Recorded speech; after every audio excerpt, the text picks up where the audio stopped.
Welcome to IFC series of webinars. And today we again will be talking about patient safety and quality. And the name of today's webinar is From Planning to Results. What does it mean? Assessment of practices related to quality and patient safety is always a good start on the journey for improvement. Assessment can be done by yourself, assessment can be done by a third party. These are details. But does it mean once you do an assessment that you already improved? Of course not, not yet. You identified your areas for improvement, you identified your pinpoints, and what happens next? How to make sure that this great start continues with a great journey and with great results in quality improvement. That's what we are going to discuss today. And we have our wonderful speakers who already achieved tangible results, and hopefully they will inspire you. And now I'm happy to introduce our first speaker. That's the CEO of Polar Salud, Alvaro Cepeda, and the medical director, chief medical officer, Dr. Juan Pelon, who will tell us their story of turning planning into action. Thank you very much, Alvaro. The floor is yours, and I ask my colleague to kindly share the slides for Alvaro, please. Thank you to all the IFC team, and thank you, Julia, for that intro. When we were invited, we were really honored, and we're going to start talking a little bit about our company. This is not a commercial about our company, but you need to understand what we do in order to better explain why our journey with the IFC quality and assessment team, quality and safety team, was a success, or at least a success according to us, and now I think according to the IFC also. I don't know if you can see the slides. Could you go please to the first slide?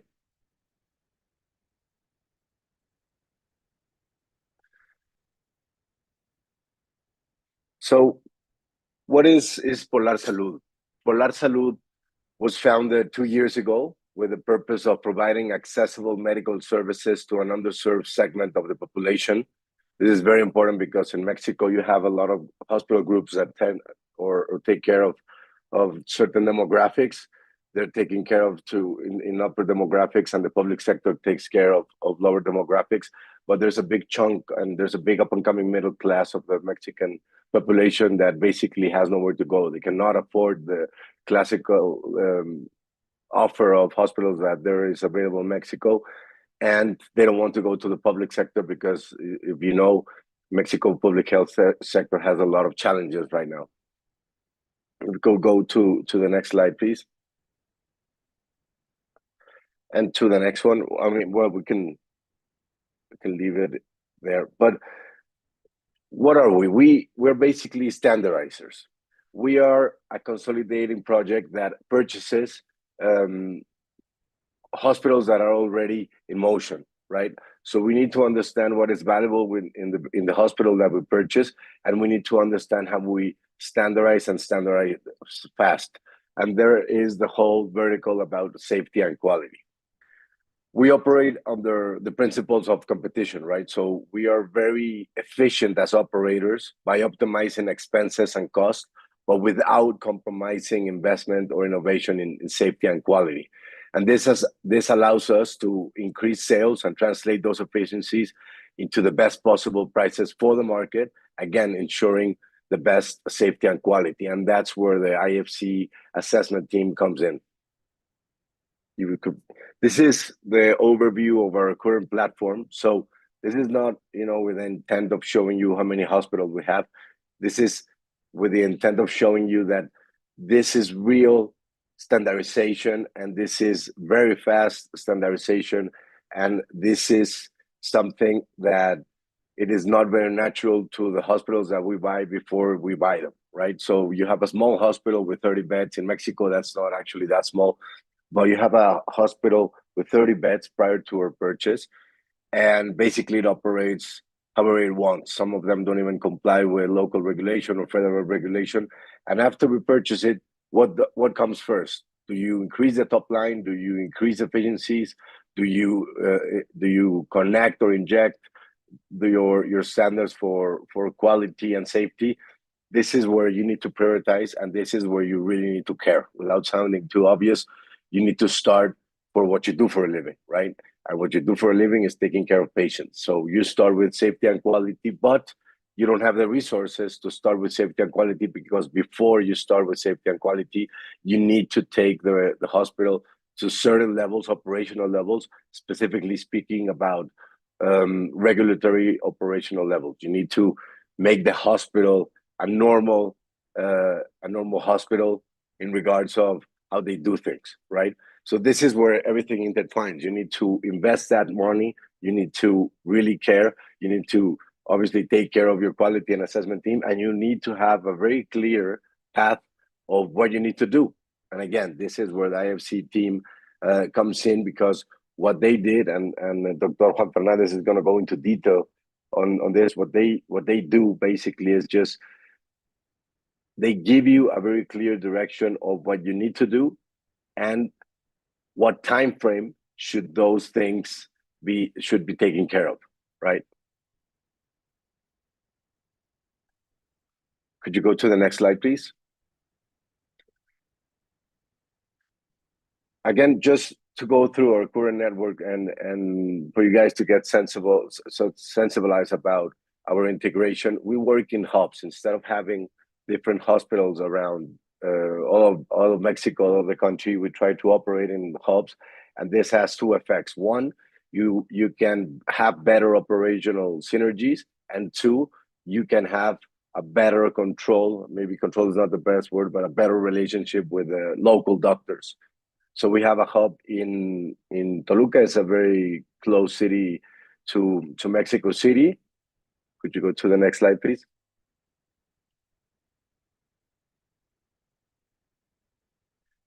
We have another hub in Mexico City with 2 hospitals. We're currently looking at another one.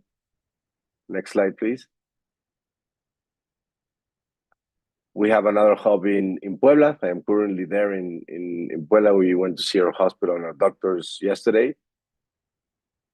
We have, next slide, please.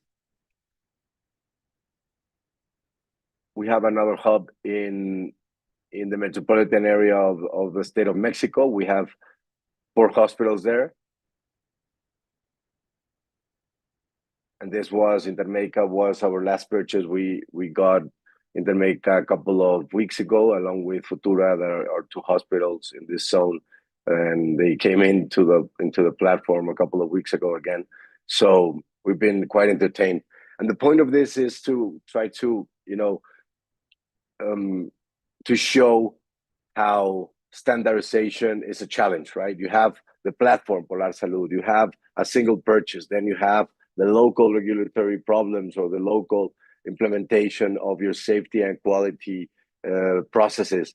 And then you need to see if this contradicts to local regulation, or it does contradict to federal regulation, or how are you going to deploy it? You're going to deploy it through the director or regional hub manager. You're going to deploy it directly into each hospital. So you need to really understand what the content of the information that the IFC provides is, so you can then afterwards manipulate it and include that into whatever you do on a daily basis. And since we are integrators, one of the main things that we do in our standardizing process is that we create a playbook. We create a manual that applies to every purchase after day 30, day 90, day 120, and then you have to be very intentful and very clear about how do you connect the playbook that the IFC has given you regarding safety and quality, and how does that information change through time. The good thing about what we did with the IFC is that the IFC again gives you a very clear plan. It's a manual, and then we take this manual and we make it part of our playbook. So now and for the next purchases for Polar Salud, we know what we need to do on day 30, day 90, day 120 regarding safety and quality. And it's copy paste in a sense. I'm oversimplifying obviously, but now you have a clear direction. So now you only have to show or prove your execution capacity. It's not conceptual. It's not about what I need to do. It's not maybe this hospital is better, this hospital is worse. Is you have a very clear path, and then you just have to execute. Your execution capacity is completely under your control. It's not directly impacted with anything that you cannot control. So after joining this manual of the IFC, your playbook, and this continuing process of purchasing hospitals, you know exactly what you have to do. So you know what your hospital or your platform in this case is going to do, and how well is it going to operate regarding safety and quality. Next slide, please. This is a little bit of our infrastructure, but in this slide, I would like just to generally speak about conceptually what we're trying to create and why safety and quality is the core of our company. We're trying to create accessibility for this demographic that I talked to you about, right? So the question is, how much does it cost the public sector to treat a patient compared to the private sector, right? We're obviously, as private sector, more efficient, and therefore we can have a greater impact. And in these 2 years, we have grown to 10 locations, 3+ beds, give or take 25+ operating rooms, 250 consulting rooms. We have presence in Mexico and the metropolitan area.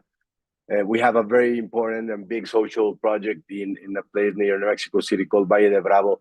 So if we are good consolidators and we're good standardizers, we can really provide the best optimization to the company. But we need to invest all that optimization resources into our safety and quality. Otherwise, we're just creating an accessible, but is an accessible company, but not a company that values or protects the experience of the patient. And in healthcare, the only experience of the patient, maybe not only, but the main experience of the patient is safety and quality, right? Next slide, please. And again, just to sensibilize about our growth strategy, is not about how many hospitals we're going to purchase, is how this consolidation gives us more and more tools, because it's more than one hospital. Yes, that's the main driver, to really have an impact with our patients. Because as we grow, we have better efficiencies. We have consolidated purchases that are beyond what any other small hospital can have, or any small group of hospitals can have. And again, this completely goes into EBITDA. This completely goes into our margin, and this creates this, I wouldn't say surplus, but this create this resources that we directly allocate in our safety and quality, that has been validated and has been created into a manual by the IFC. And then you have the two main drivers of what we're trying to accomplish here in Mexico, right? We do translate and keep the prices accessible for the patient, but we assure that safety and quality is comparable to any big hospital group in Mexico, or any big hospital group in other parts of the country. And that validation is not according to me. Now it's according to the IFC, and it's according to international standards. So this is where it really starts to become something circular, something holistic. Next slide, please.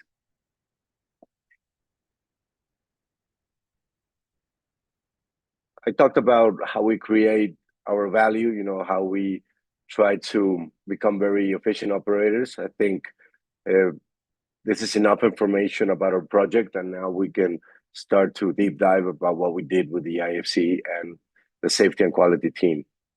So next slide, please.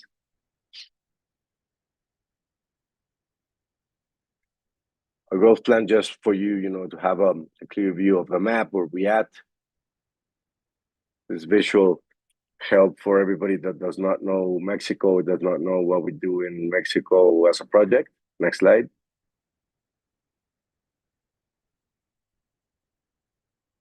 Same, this is where we're going, or we're trying to expand, meaning that there is people in the cities that are the same demographic as the one we're trying to attend, and there's no public healthcare or real public healthcare in those communities. Next slide, please.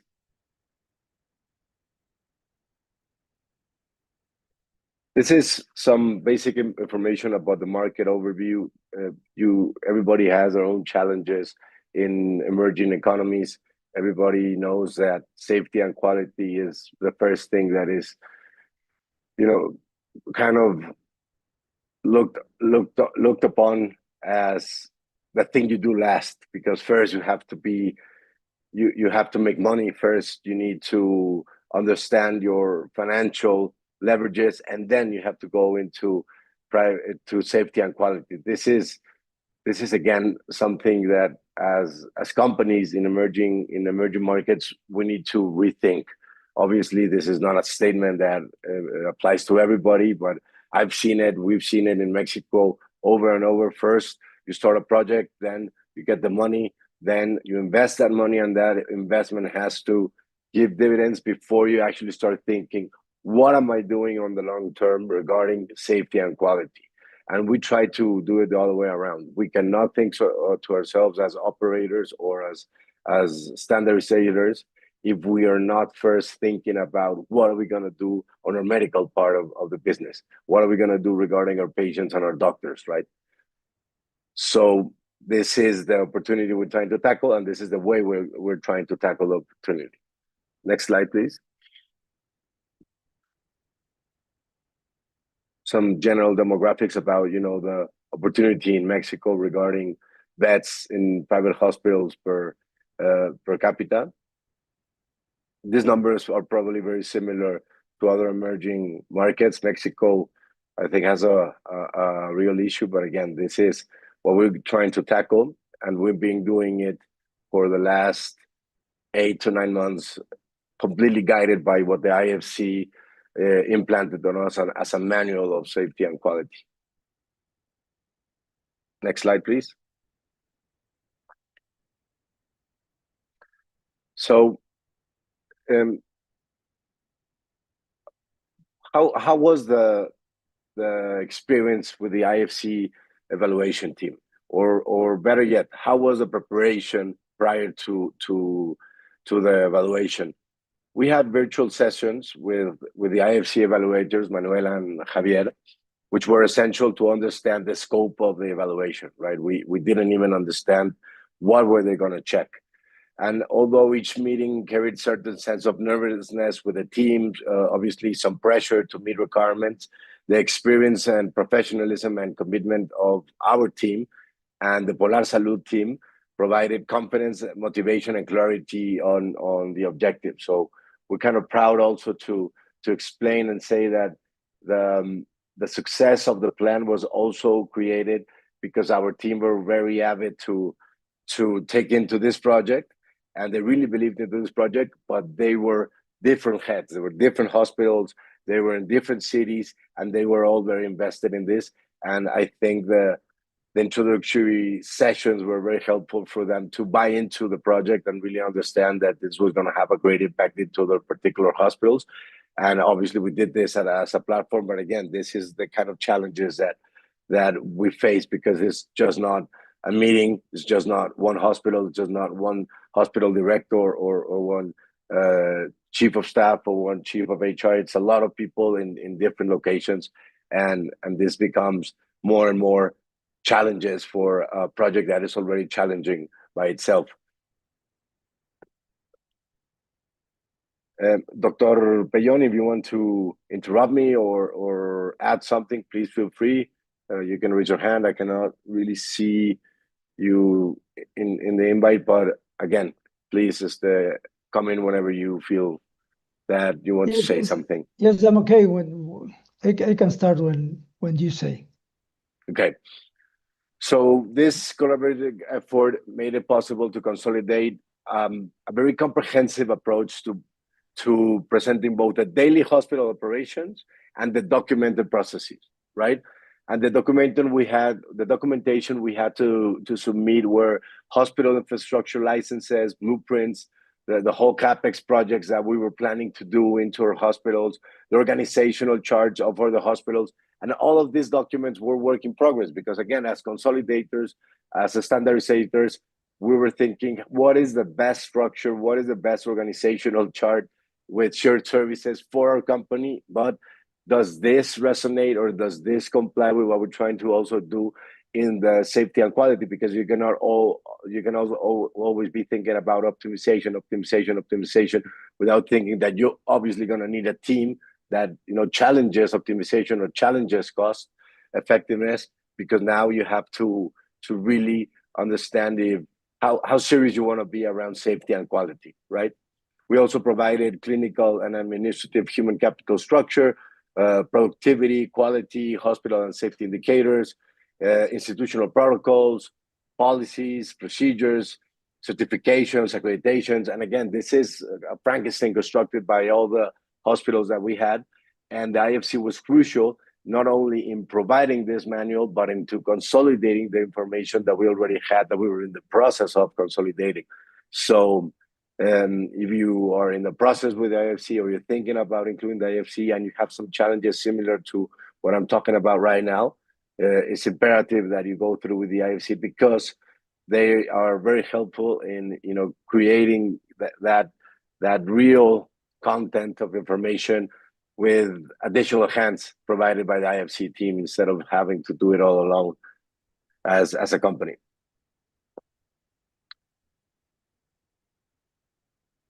Doctor, I don't know if you want to talk about the evaluation process or... Yes. Okay. Yes, please. Please go ahead. Okay. So a year ago, we had the assessment of IFC in our 3 hospitals in that moment, and anchored in our corporate identity and values: safety, transparency, excellent service, empathy, compassion, equality, and minimal environmental impact. Our objective is to harmonize standards to scalable growth and guarantee quality, safety, and dignified patient care across Polar Salud. We imbibe the safety-first culture and standardize care pathways in every unit, delivering a consistently better patient experience, evidenced by higher NPS, stronger online reviews, and fewer preventable events. So we start with continuous improvement, clear cross-hospital governance, one identity, one standard values lived in daily decisions, safe standardized care via systematized clinical and operational processes, people and capability, robust talent, management and continuous training, data and accountability, weekly, monthly KPIs, audits, and transparent reporting. Next, please. Well, our operating model, we have 5 steps. The first one is continuous quality improvement structure, established since IFC intervention, now scaling across the 10 facilities that we are now. Dedicated staff for design, implementation, and monitoring of the quality management system. Corporate identity, adoption, and embedded in daily actions and decisions. Focus on high quality, accessible, equal, and innovative care, medical care. 2-tier evaluations across 13 domains, 4-month progress reviews by hospital quality managers, 6-month corporate validations to ensure consistency and measurable improvement. And we translate recommendations and learnings into a hospital operating model designed to identify and maximize value in the new facilities. The model strengthens financial and operational performance through resource optimization, improved processes, and continuous innovation. And our evaluations that we are already doing by ourselves in this moment is a rapid assessment, doing quality improvement and patient safety, international patient safety goals, ethics, patient and family rights, medication management and use, prevention and control infections, governance, leadership and direction, facility management and safety, human resources, and management information. That is the rapid assessment. And then for the full assessment, we added the assessment of patients, care of patients, access to care, anesthesia, and surgical care. Next, please. Sorry, doctor, just to add on, Yes. This is what we got from this process, right? But just to narrate a little bit about our evaluation process, how it was, what we saw, how we felt. Basically, the evaluation took place from October 28th to the 30th. It started around 8 a.m. and it ended, give or take, at 6 p.m. So over these 3 intensive days, it was a very demanding process for the team. Obviously, they had to attend to the process and to attend their daily operations. So it was highly rewarding to see how each member of our team reacted to the visit. And each department, I think, each department leader at least demonstrated very solid knowledge of both the documentation they had to have in hand, the documentation they had to priorly provide, and to take care again with their daily operations.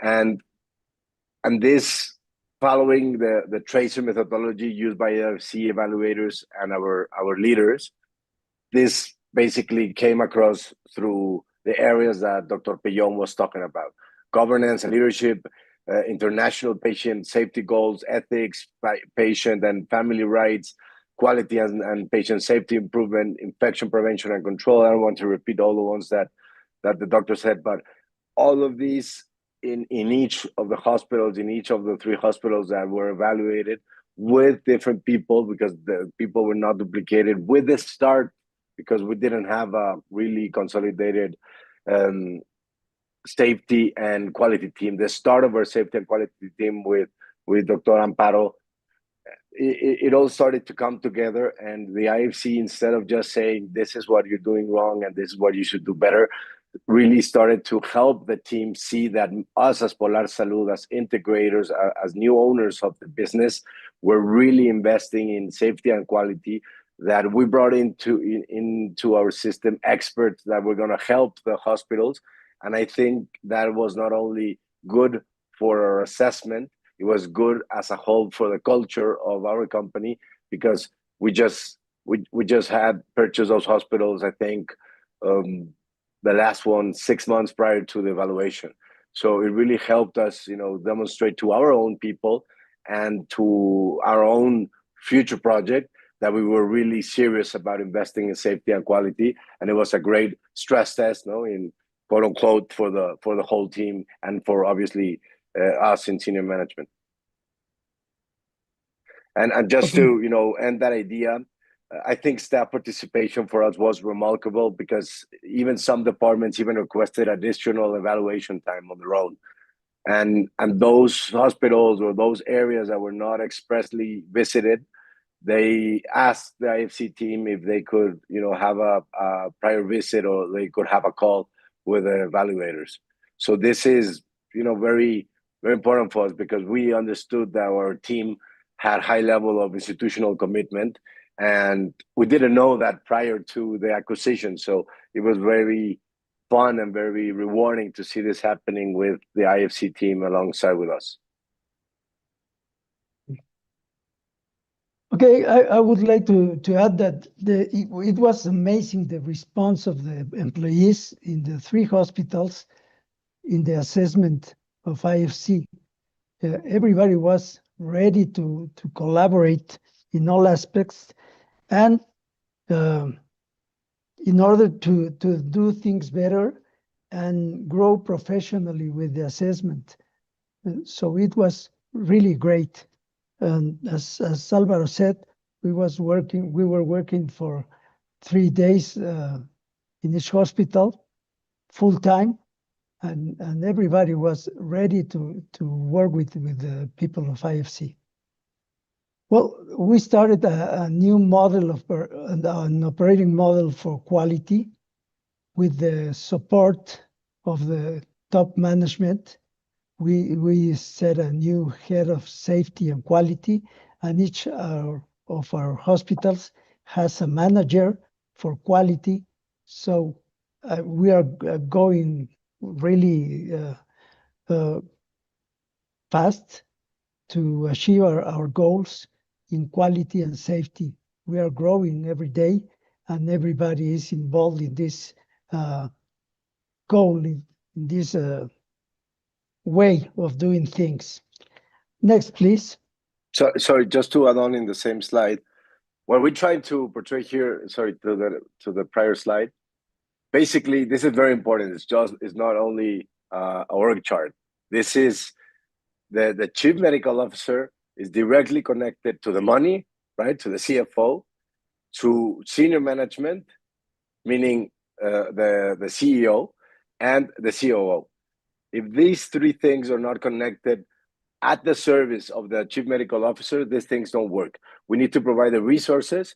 So the CFO needs to understand that this is a priority for the company, for the project, and there is no way around justifying that there is no resources because we have other problems, and consequently we cannot invest in safety and quality.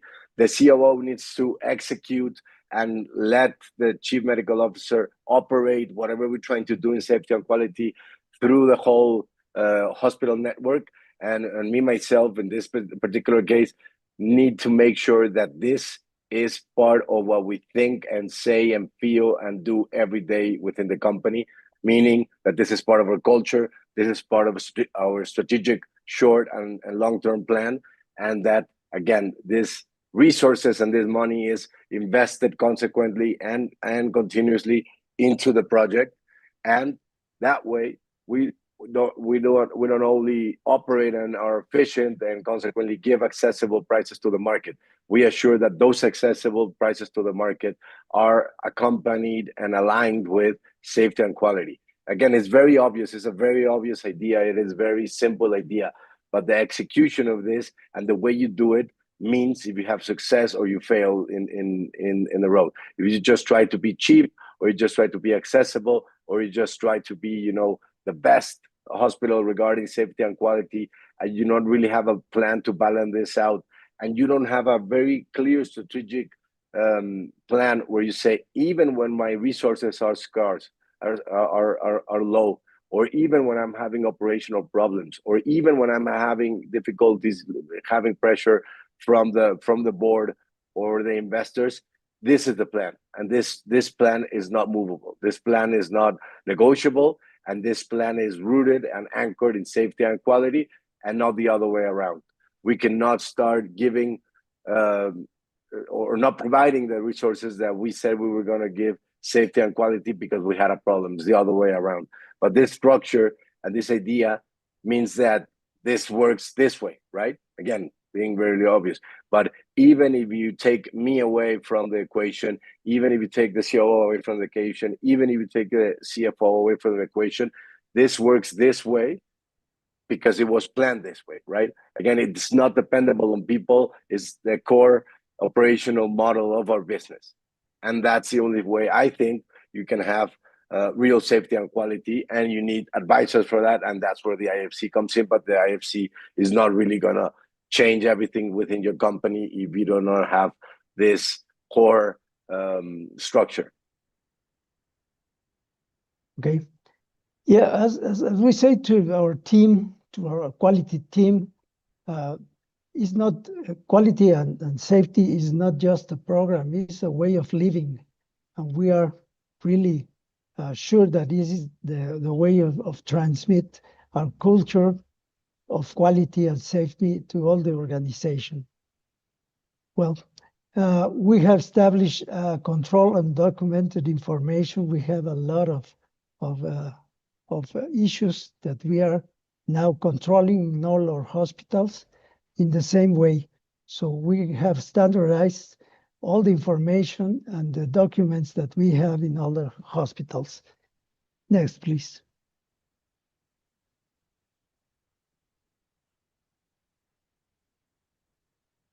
The meeting minutes illustrated now, after partnering with IFC and becoming a success case, we embed specific tools into our playbook to scale consistently across hospitals. This approach has produced repeatable, proven results. The minutes serve as evidence of the processes, decisions, and outcomes. And we have in this committee, we have attendance and quorum verification, presentation of the related living donor kidney transplant plant case, clinical summaries, recipient and donor evaluations and labs, verification of the donor-recipient relationship with official documents, validation of clinical and administrative protocol integration, voting on the case and recording the resolution, agreements and commitments, owner dates, follow-ups, signing of the minutes case, and meeting adjustment time and recorded.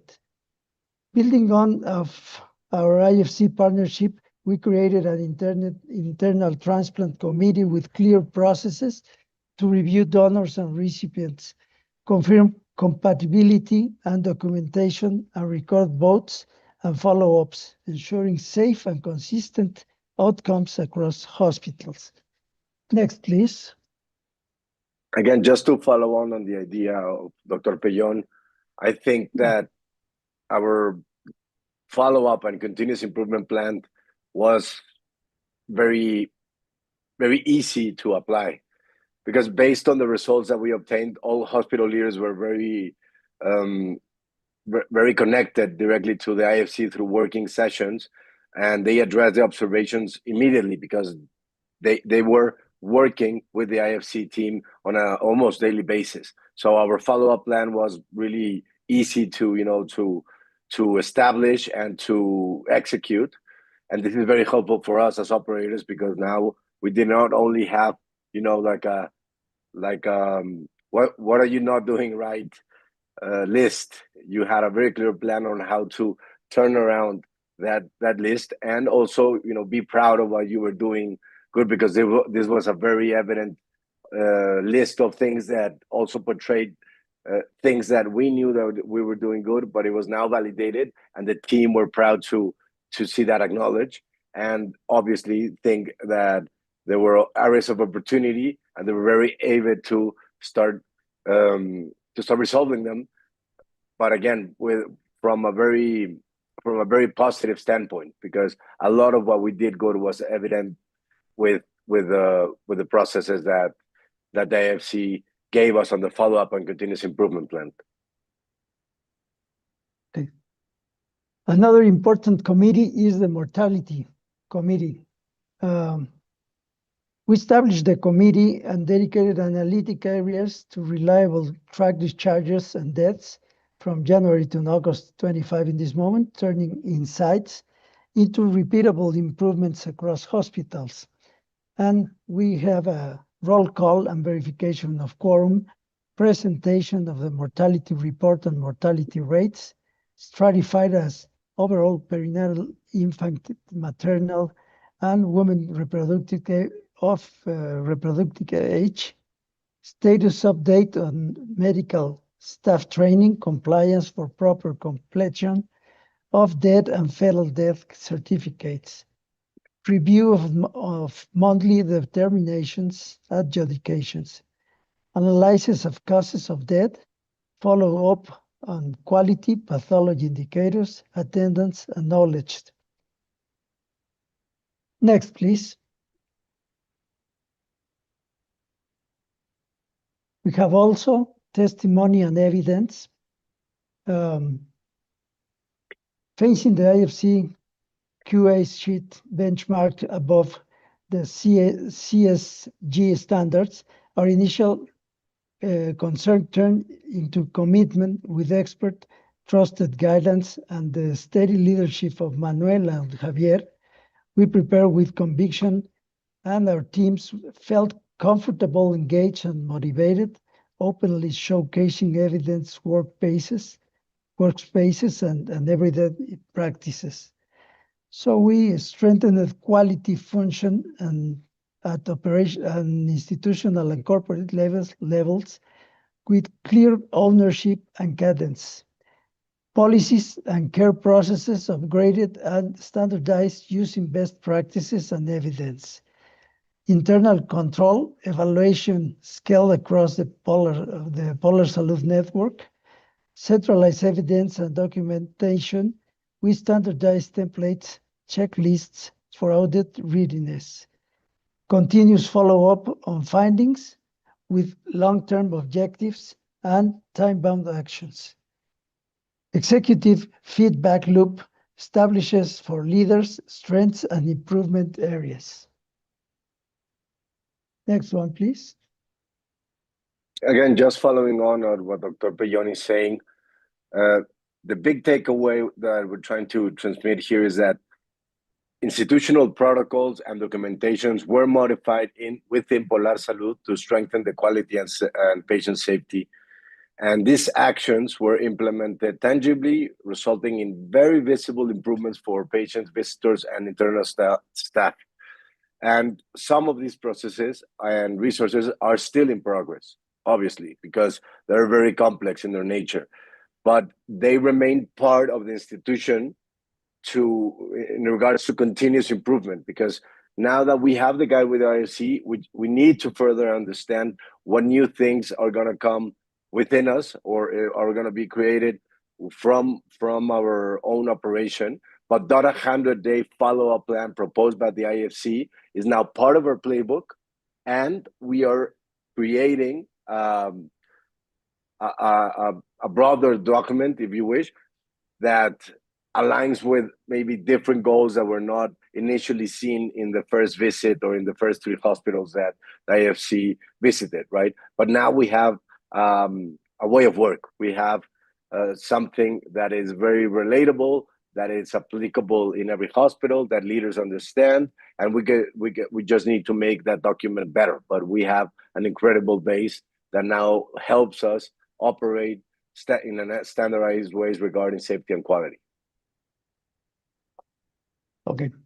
Now we have indicators, management indicators that we are following on a weekly basis, like hospital admissions and discharges, surgeries, emergency and intensive care units, laboratories and x-rays, adverse events, deaths, and rate of interventions. And on a monthly basis, we have percentage of international patient safety goals, number of falls, percentage of compliance with hand hygiene, percentage of education of patients, number of deaths, number of reinterventions, and number of readmissions.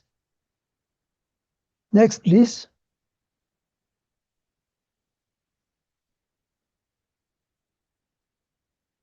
We are following also committees to make sure that we are on our way doing what we want to be better in quality and safety.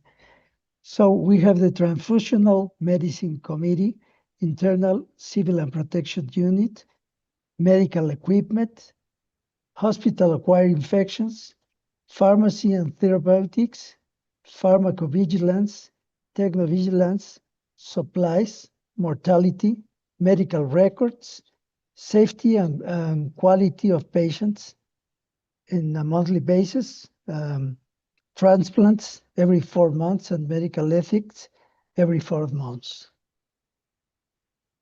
Okay, and this is it. This is what we are doing to follow the recommendations of IFC experts. And thank you very much. Just to close the idea there, I mean, the acknowledgement obviously is to the IFC, and we try to explain why I think we were able to apply it perfectly, and now we're a better hospital because of this.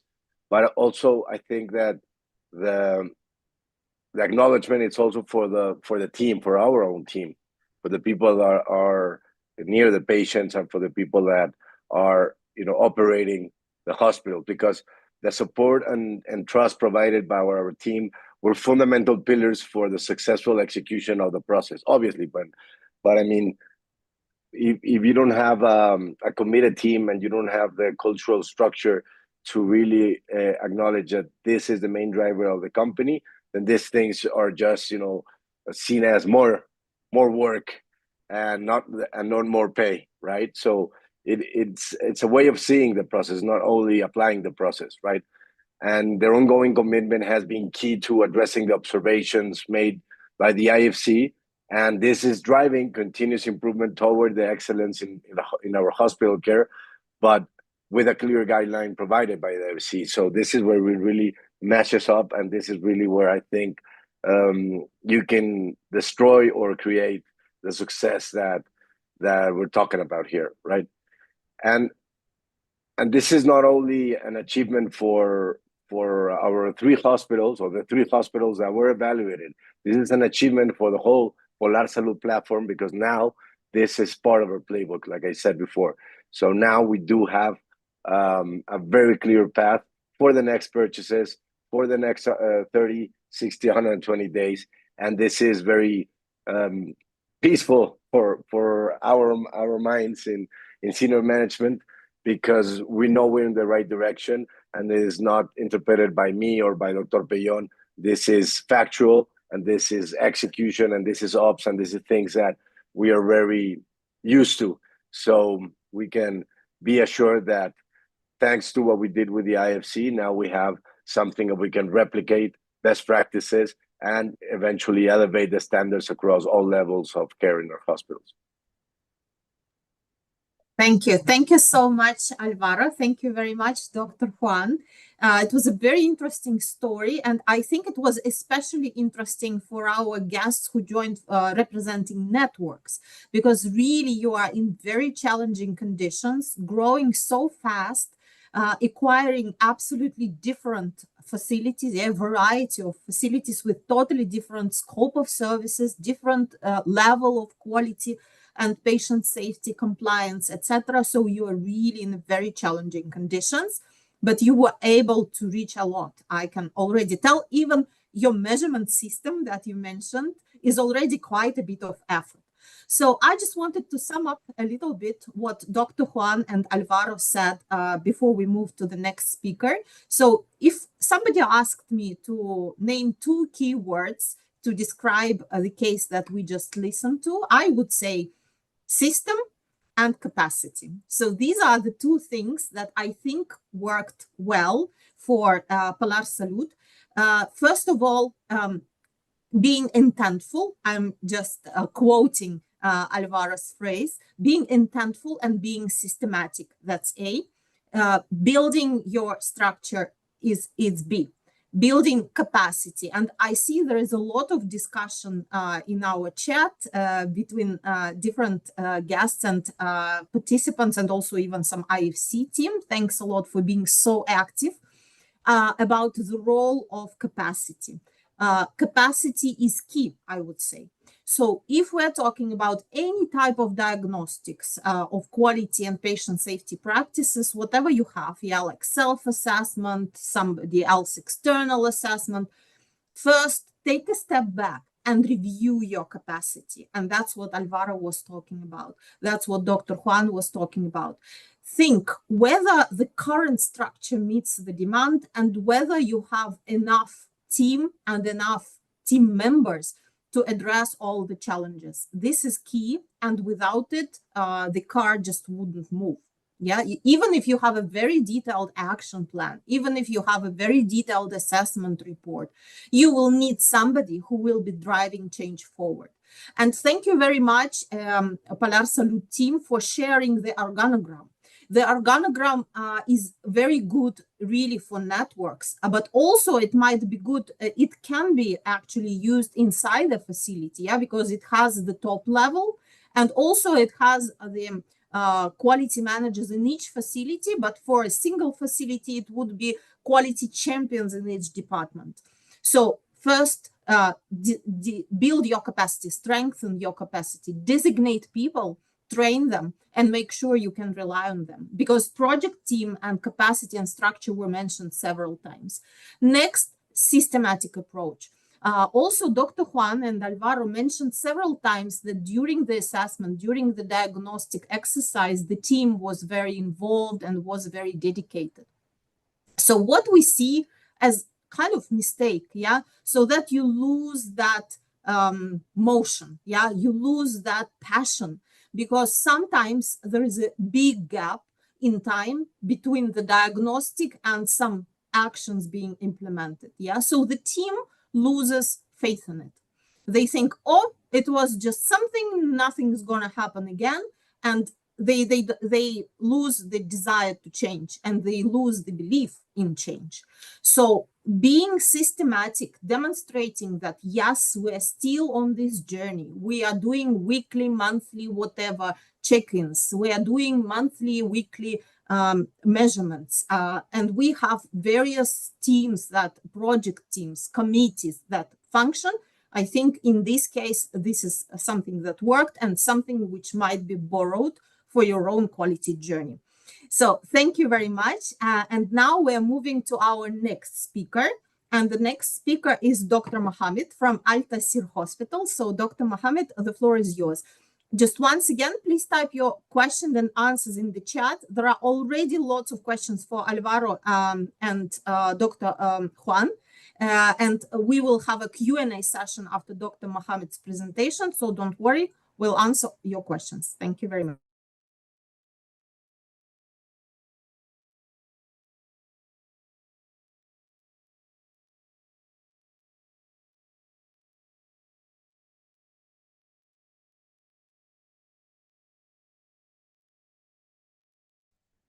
Good evening to all. I am Mohammed Said. I will share you today our journey and our quality journey with IFC team partnership in Al Taseer Healthcare Group. We moved from planning to achieve real measurable result. Here our roadmap today, our agenda about THG in Egypt. I will share it, THG strategy, strategic operational initiative. I will details in healthcare payment model, and finally a THG quality project. Let me give you sense of our scale. THG started as one single hospital, one building in 95. It operating from 95, one single building. And across THG started expansion, strategic expansion and acquisition, like bringing Hassab Lab, Eye Care Center in our family, Mansoura Medical Center in the Kahliya Governorate. Today, we have growing to become the largest healthcare provider in Delta region.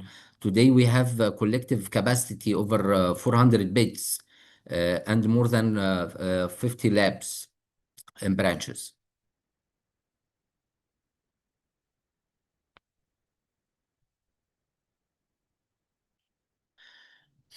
Our direction and from our strategy, THG vision, becoming a leading private healthcare provider, making positive impact on the well-being individual in all communities in Egypt, especially underserved communities. THG mission, THG committed to provide best-in-class healthcare service to our patient في underserved community through integrated service with our team of experts. THG core values patient centricity, excellence, integrity, empathy, innovation. Our strategic operational initiative, medical team building up, Gahar accreditation, niche market, medication, continuous investment في infrastructure and equipment.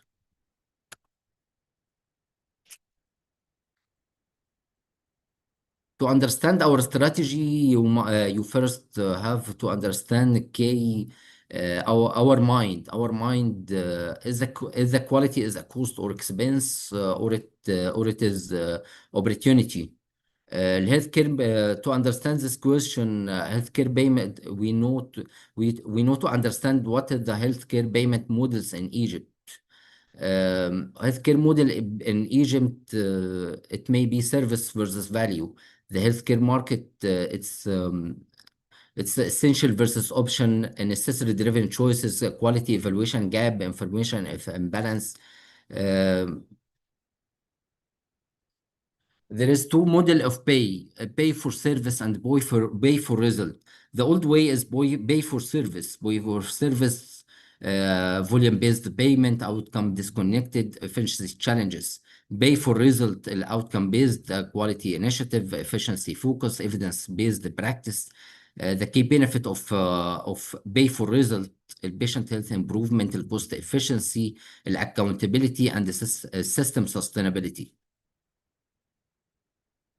The future of healthcare payment in Egypt, the healthcare system will increase a shift toward the value-based driven from technology, AI, artificial intelligence, digital healthcare platform. Patient demand for outcome, الفocus of quality of life, cost pressure, outcome في ungoverned nature. The way of thinking is the quality is expense or quality is a revenue opportunity. This is the main question in our strategy. They're quite almost quality is a revenue opportunity. This is our way of thinking. We stopped to seeing the quality as a cost. We minimize the necessity. We minimize that as the cost. Quality is a necessary expense. We now see it's a strategic investment. It's an asset.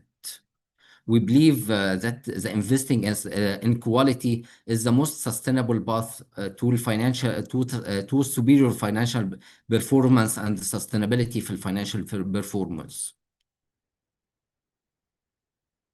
التيسير quality project, the key pillar of a التيسير quality project, international patient safety goals, effective communication, medication safety, safe surgery, infection prevention, fall prevention, medication management system, organizational management, storage protocols, prescription preparing, infection control, patient rights prevention control and infection, patient rights protection, family rights, informed consent, ethics of standard, facility management, safety, fire safety.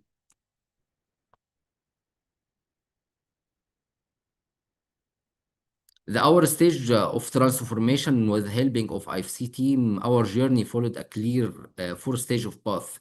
We invested for technology and in training of our team. We invested in the safety of fire safety profile. We improve the process to eliminate the waste and the error. We create the value through better patient outcome. And now we earn the return and through financial benefit. How we measure progress by KPI of our system. We measure the setting of our quality progress. The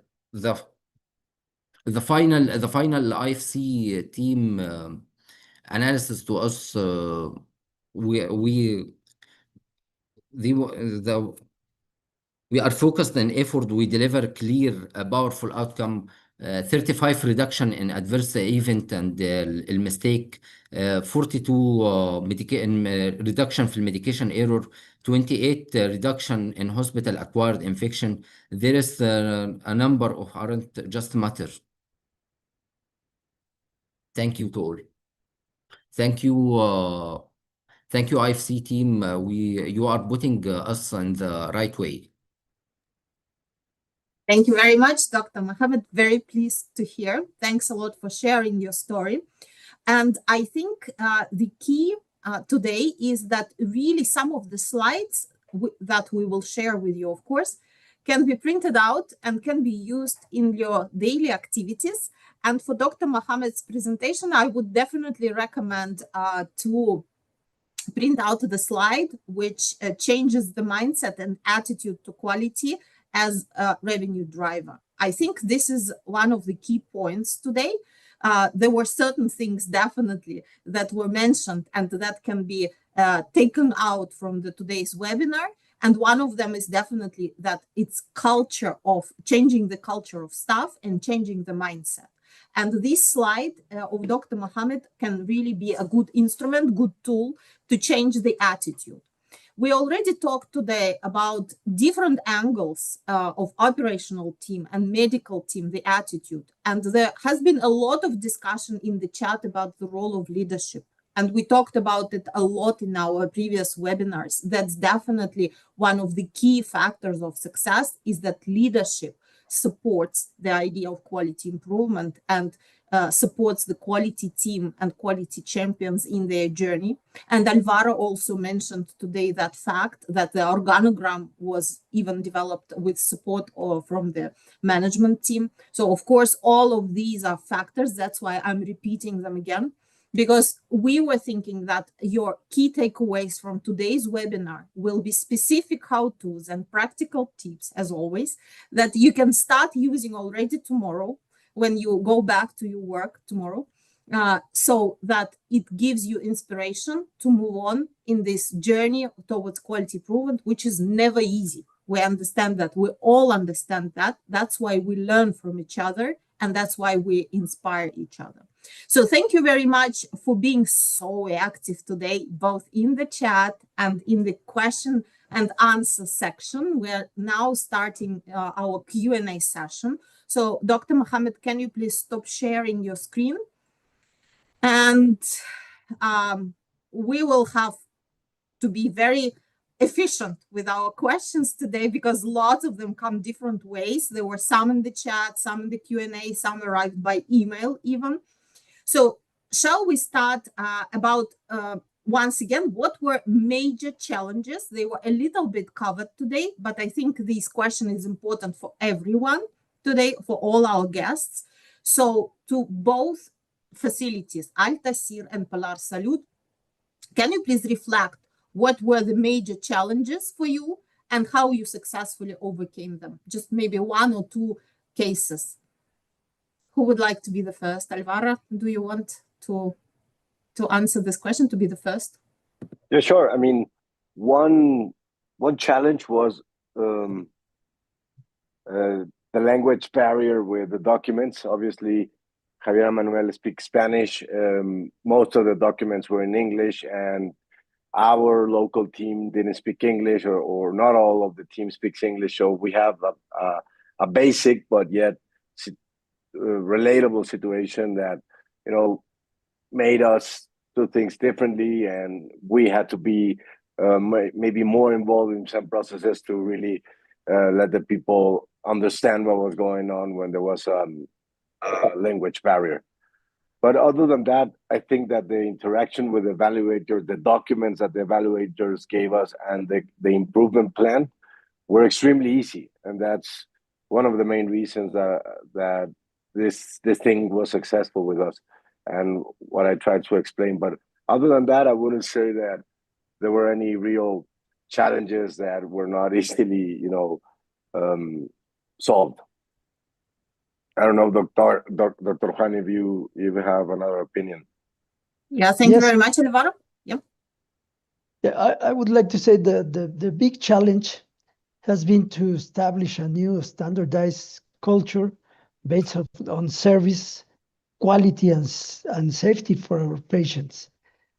We have now 10 hospitals. Each hospital has a different origin, has a different leadership, used to have a different leadership, different goals, different culture, and we have to set our own culture of safety and quality for all the hospitals, and that's we are doing in this moment.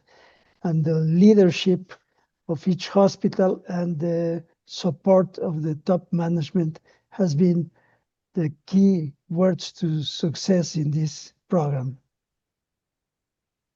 Thank you. Thank you very much, Dr. Juan. I think this will be relevant for many, many hospitals, many facilities. Yep. So it's good to know that you are not alone on this journey. When I hear that, with my background of quality manager, I also had to invest a lot in changing the culture of people.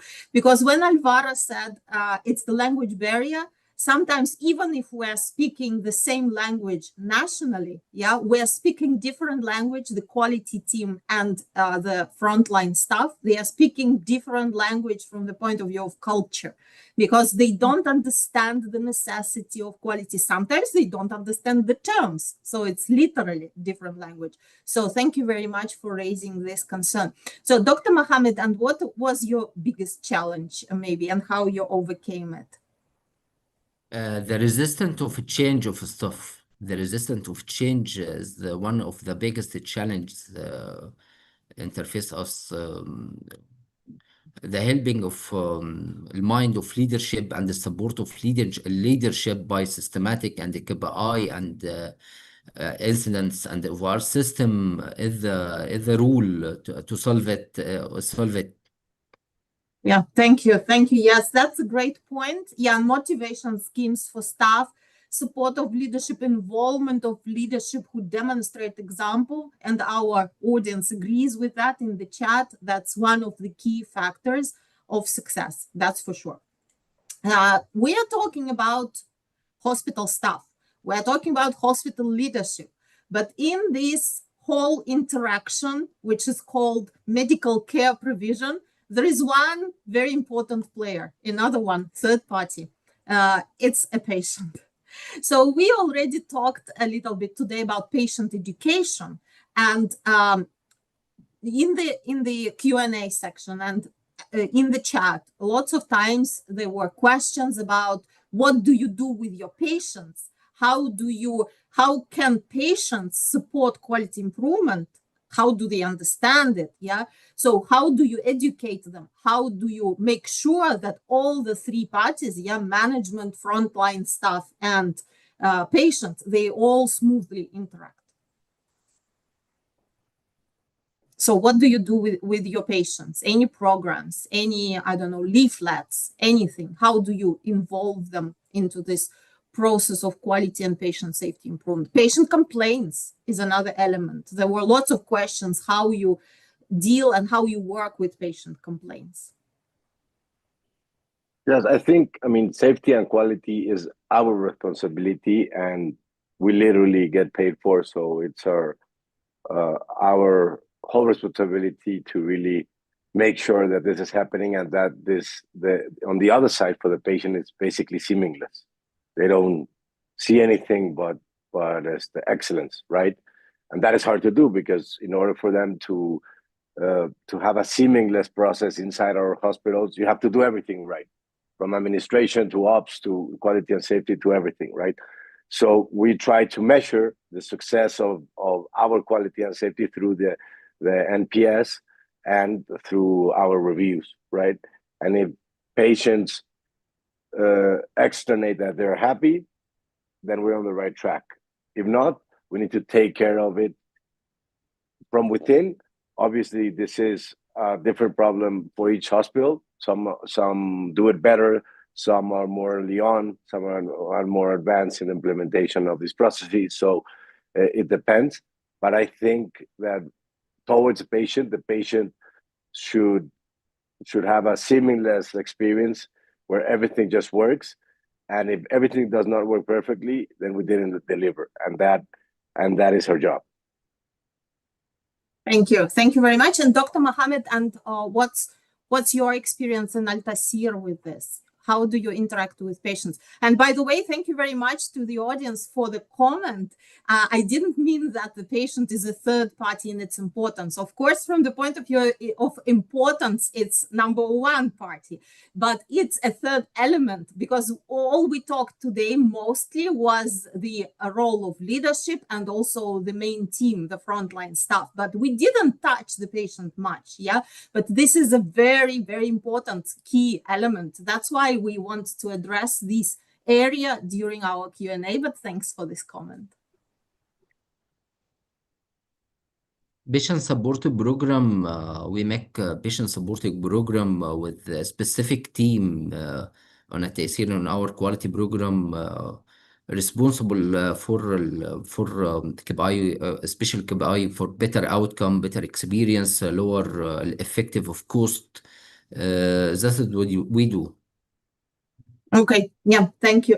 Thank you very much. Definitely, even those committees, even the measurements and the analysis, this also adds a plus patient experience, gives you much better vision of what's going on and what is happening. Yeah, because, for example, specific measurements can be done internally by the quality team, and they might not include patient experience or patient feedback or even incidents. Yeah, incident reporting, I just wanted to stress once again, this is a very important diagnostic instrument about what is going on, both on the side of the patients and on the side of staff, because some incidents might involve reach patient, yeah, some fortunately might not reach patient, but still all of this needs to be, we need to see the whole picture. And this will give us understanding that everything is going as we expect it to go, right? Okay, so this is wonderful. And by the way, I just wanted to mention once again that we have IFC Community of Practice on Facebook. I kindly ask my colleagues to share the link once again. Natasha mentioned it at the beginning, but can you please share the link once again in the chat? I'm not sure we will be able to cover all the questions today, but we can cover some of the most prominent, most repeated questions in our community of practice. So please join if you want to know the answers to some of the hottest questions today. Okay, so we covered patient complaints and also we can talk a little bit about accessibility, because this word was mentioned many times today by both teams, by both facilities representatives, and that's why I wanted to focus on it once again. Because it was, we also received lots of questions about how do you make sure that you make services accessible. And here I don't only mean financially accessible, yeah, but also accessible from the point of view of quality and patient safety. So can we please reflect on this and give maybe some advice? How, and also how do you evaluate yourself that you can say, yes, my facilities are accessible? This is a tricky question. I mean, I think accessibility is proven if you can grow year on year. It means that you are taking care of the demographic you set to take care of, right? But it's deeper than that. At the end of the day, people in this demographic in Mexico are very used to having a terrible experience when they go into a hospital, a public or private hospital, because it's just the way it's been going on in years, right? They're in a very vulnerable moment. They go into a private hospital and they're treated very poorly because that private hospital doesn't have the infrastructure, the staff, or the intent of really providing good healthcare or good safety and quality healthcare services, because they basically know that this patient needs the service, right? And if they go to the public sector, it's the same thing. They don't have the medicines, they don't have the doctors, they don't have the time, they're completely saturated. So people are used to, on this demographic specifically, are used to just, you know, taking the hits from the service providers. And we're trying to do the opposite. We're trying to say, okay, here is an accessible price. The proof of it is that we compete directly to all these independent units or business units. But here is our mission to give you an experience, and experiences anchored in safety and quality, right? And if the patient at the end of the day feels that happened through a review or through a very tangible measurement where they say yes or no to this premise, then you did your job, right? You did what you have to do. But this is conceptual. I mean, at the end of the day, you need to really understand what is the line of accessibility for you to protect all the other aspects of the business. Because you cannot just say that you're accessible by cutting cost aggressively in everything. Like I said before, if you cut cost and you start with the safety and quality team because you need to save cost because you had a bad start of the year, for example, economically or in sales, then your strategy is not aligned to experience and safety and quality. Your strategy is aligned to cost and EBITDA. And I think everybody is aligned to cost and EBITDA, but there's something else. We're in healthcare. This is not a retail business, right? This is a different kind of business. So that's where, instead of just thinking about your accessibility, is how, when you are stressed or when you're in a difficult economic situation, how do you remain being accessible without touching the safety and quality part of the business? That's a real challenge, because it's very easy to just say, we're having a bad year, we need to cut costs, and we cannot have a quality and safety person in each hospital. We need to have one regionally, and that obviously will impact the experience. Yeah, thank you, Alvaro. Definitely. How can you do that? How can you make it accessible without cutting corners and compromising such very important area as quality and patient safety? And that's a great point operationally, because usually, yeah, this is something which comes to mind. I cannot afford quality, yeah, because I didn't have a very good year. And going once again to Dr. Mohamed's slide, it's not an expense, it's investment into revenue generation. Dr. Mohamed, and what's your reflection about accessibility and patient safety, and what's your attitude to it, please?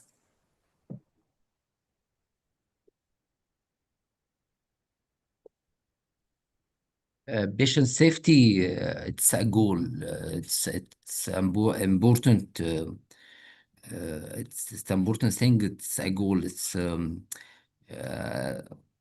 I can ممكن أقولها بالعربي شوية. I can't speak عن Arabic. الهدف من الكواليتي لثلاث أفرع مختلفة: للليدرشيب، للإنفستور، للمريض. المريض الهدف الأهم دايما، الهدف الأهم المريض هو البيشنت is centric centricity. patient في السنتر. we are all around on the patient. As an investor, and leadership, the importance of quality, it's a must. The quality is a must for life. Thanks.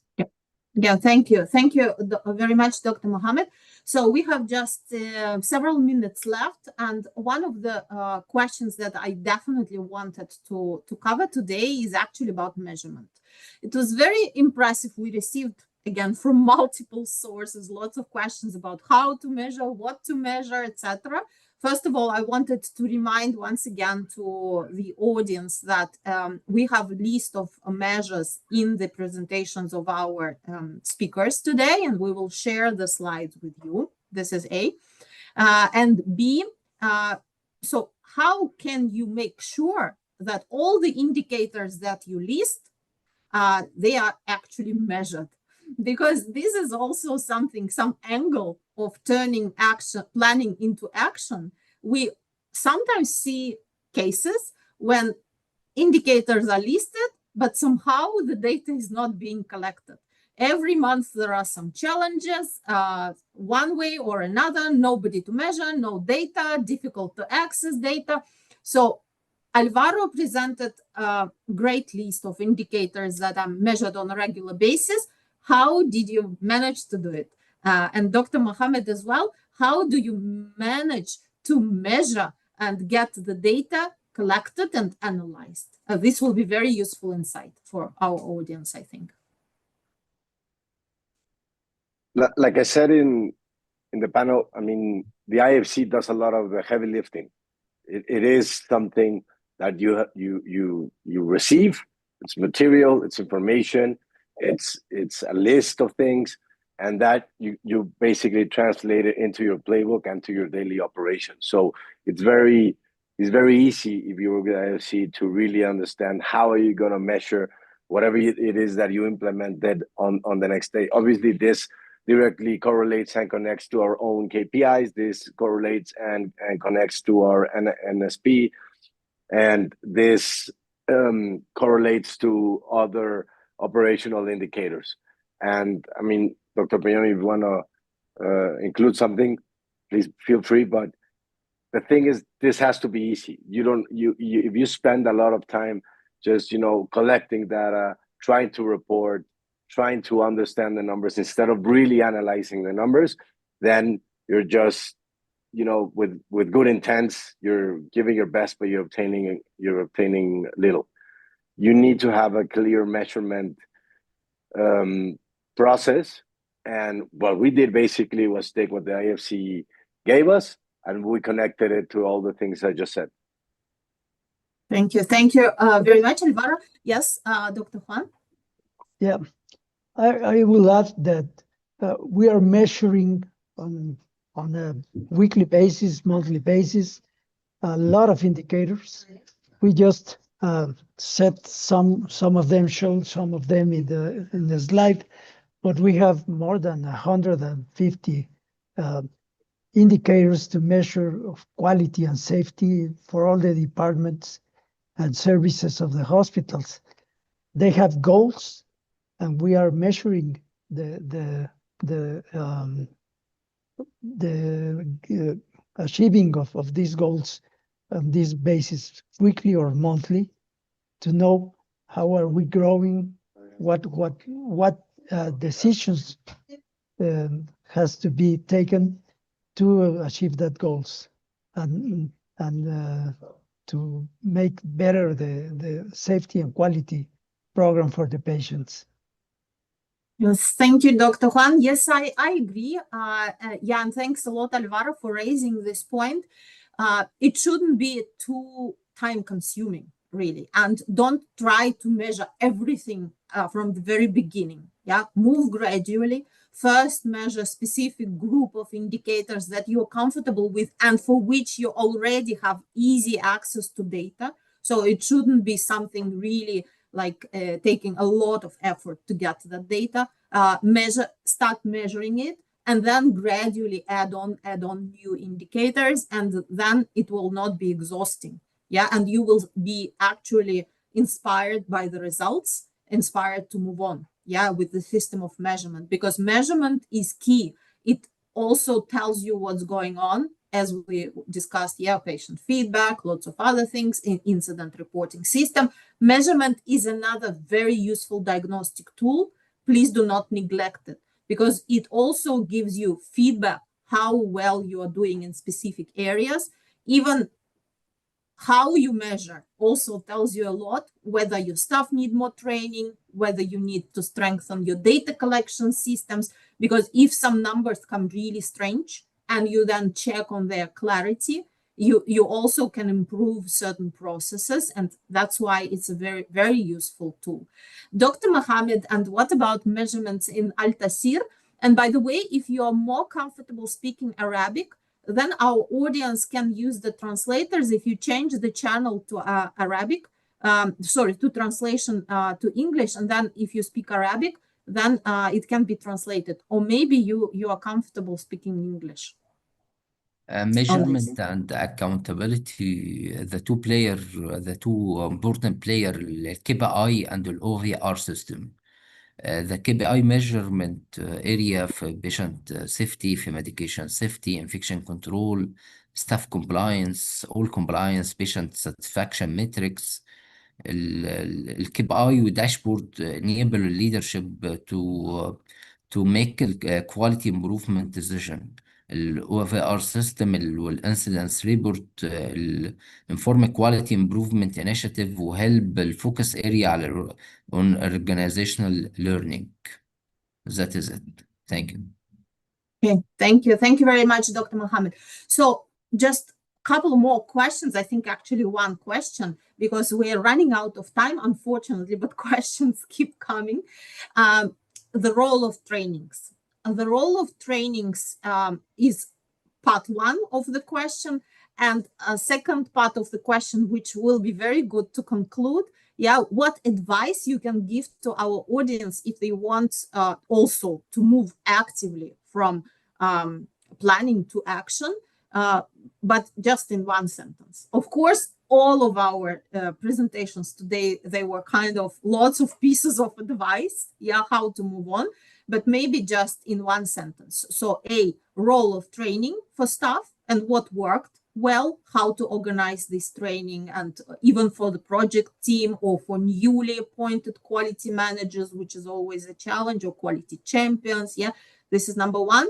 and advice to our audience in one sentence.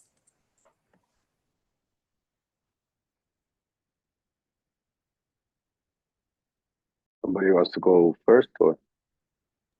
I think you, Alvaro, go first, if you don't mind, please. I mean, for me, it would be institutional integration and culture. You have to have a manual. This is institutional integration. And whatever it is that you set out to do in quality and safety has to be embedded in your culture, in your company culture. If you manage to do this, and this is not something you can do immediately, it takes some time. Institutional integration, it's immediate, it's executional, it's ops, it's easy to control, and culture with institutional integration is easier to obtain through time and or easily obtained through time in a faster way. So I would say institutional integration and culture are the two leverages that take you to implement and have safety and quality, and obviously measurements with what Dr. Peyon said, and KPIs, internal KPIs. Thank you, Alvaro. And did this change that you described today require a lot of training for your staff, or maybe everyone was very efficient without training? No, but more than training is that we have a manual, and that manual is under control of our safety and quality team that was created because we did this with the IFC.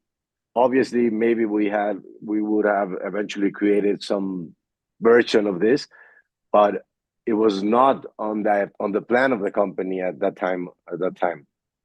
Since we hired the IFC for this project, we created the safety and quality team, and now there's a manual, and that whole team is training our independent teams in each hospital. So it became a thing organically. It was not something that we intentionally did, is that we did it in order to comply with the recommendations of the IFC. So now we're in compliance with everything.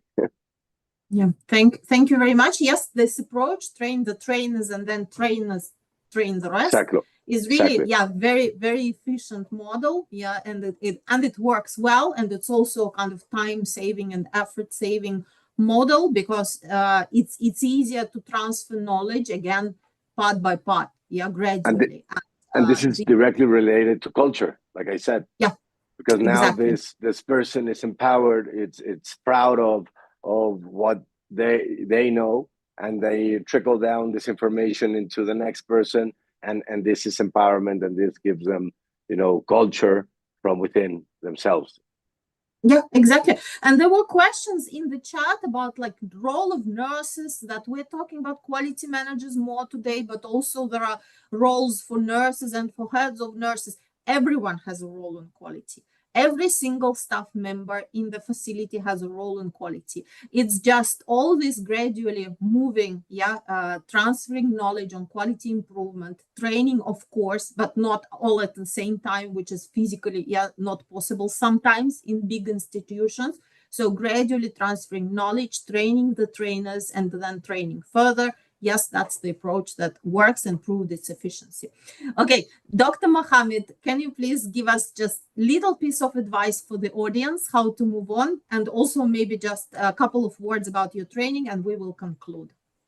My opinion, we can have the best policies in the world, but if our staff don't have the knowledge, the skills, and the confidence to execute them, these policies are just a word on paper. Training is the active process that closes all gaps. In at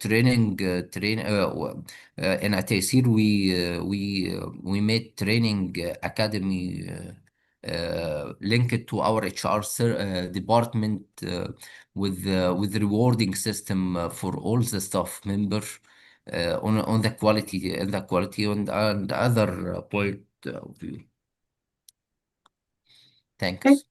Yeah, thank you very much, Dr. Mohammed. Actually, it is a very good piece of advice for those who just started their journey to involve HR into the system, and the scheme of trainings is shared with the HR and becomes a must for every staff member, in addition to their normal every year annual trainings, their clinical, non-clinical, operational, etc., then it also helps to create this culture. Yeah, it's as something inevitable.